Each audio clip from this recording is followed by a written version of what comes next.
প্রবাসে যারা আছেন, যারা ব্যাচেলর জীবন যাপন করছেন, যারা পরিবার যাদের সঙ্গে নাই এবং বিবাহিত, তারা তাদের যৌন চাহিদা চরিতার্থ করবার জন্য, যেহেতু এখানে উপায় নাই, তাদের স্ত্রী সঙ্গে নাই, তাদের জন্য কি হস্তমৈথুন করা জায়েজ আছে নাকি না জায়েজ?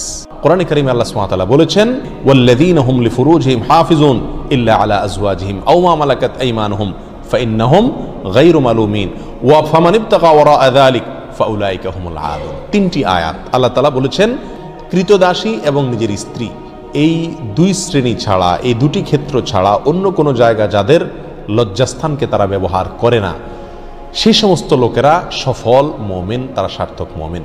ফামানিবতাগা ওয়ারাআ যালিক, আল্লাহ বলেন এরপরে তৃতীয় আয়াতে, যারা এই দুটি ক্ষেত্র ছাড়া, স্ত্রী এবং কৃতদাসী, এই দুটি ক্ষেত্র ছাড়া অন্য যে কোনো ক্ষেত্রে তাদের যৌন চাহিদাকে চরিতার্থ করে মেটায়, আল্লাহ বলেন ফাউলাইকা হুমুল আদুন, তারা হলো সীমালঙ্ঘনকারী। তাহলে এই আয়াতের আলোকে পরিষ্কারভাবে একজন মুমিনের জন্য হস্তমৈথুন করার কোনো অধিকার, কোনো সুযোগ, কোনো অনুমতি ইসলামী শরীয়তে নাই। এটা হারাম এবং কবিরা গুনাহসমূহের মধ্যে থেকে একটি।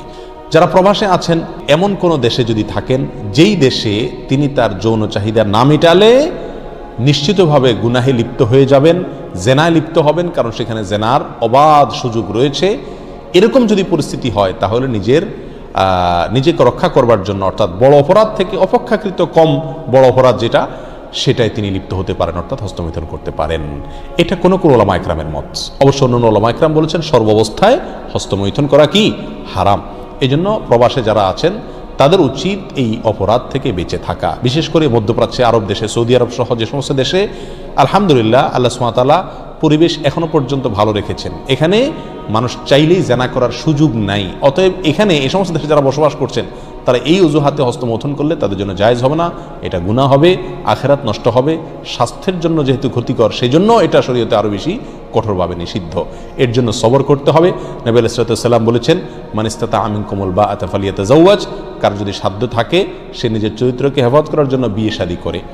যদি বিয়ে শাদী করতে না পারে, এর মাধ্যমে সে নিজের চরিত্রকে হেফাজত করার মতো আর্থিক সঙ্গতি তার না থাকে, তাহলে নবী আলাইহিস সালাম বলেছেন ফালাইহি বিসসাওম, সেই জন্য রোজা রাখে। যদি রোজা রাখে তাহলে ইনশাআল্লাহ তার যৌন যে উত্তেজনা আছে সেটা প্রশমিত হবে। কিন্তু কোনো অবস্থাতেই হস্তমৈথুনের অনুমতি নাই। শুধুমাত্র কোনো ওলামা ইকরাম অনুমতি দিয়েছেন ওই ব্যক্তির জন্য যে ব্যক্তি এমন কোনো পরিবেশে আছে যে পরিবেশে এটা না করলে তার আর নিজের চরিত্রকে রক্ষা করাবার বা জেনা থেকে বাঁচবার কোনো সুযোগ নাই। আল্লাহ তাআলা আমাদেরকে সবাইকে গুনাহ থেকে বেঁচে থাকার মতো ঈমানি শক্তি নসিব করেন। যদি কেউ এই বদঅভ্যাসে আক্রান্ত হয়ে যায়, তার এই বদঅভ্যাস থেকে মুক্তির একটা অন্যতম উপায় হলো কোনো অবস্থাতে তিনি একাকী থাকবেন না কোথাও। ইনশাআল্লাহ এর মাধ্যমেই আল্লাহ সুবহানাহু ওয়া তাআলা তাকে আশা করা যায় হেফাজত করবেন এবং এই বদঅভ্যাস থেকে তিনি বের হয়ে আসতে পারবেন। আল্লাহ আমাদের সবাইকে হেফাজত করুন।